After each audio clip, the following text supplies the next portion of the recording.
question I am going to be answering in this presentation is, to what extent did the nature of injuries change during World War I? There are both physical and mental injuries which soldiers were faced with. The most common physical injury was due to shrapnel. This caused catastrophic injuries, as large pieces of metal plunged into the bodies of soldiers. Doctors found this very challenging to treat, and, as a result, 240,000 British soldiers faced limb amputation,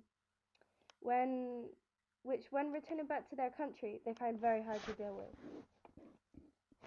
There are few quality prosthetic limbs due to there not being any formal need to produce them in mass, so the amputees were done not sufficiently, and soldiers definitely struggled with them. Facial reconstruction was a huge advance in medicine, as the burns left many soldiers' faces unrecognizable.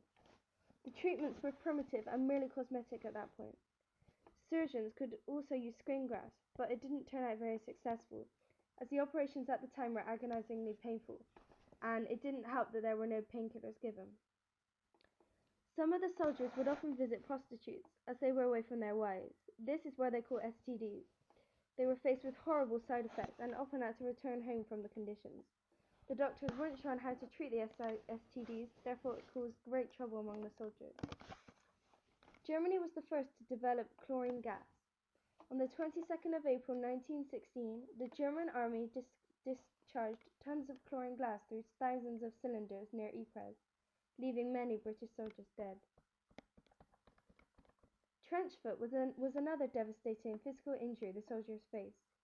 Due to the cold, damp conditions of the trenches, the feet would turn numb, with the skin turning either blue or red, and, if untreated, the foot would become gangrenous.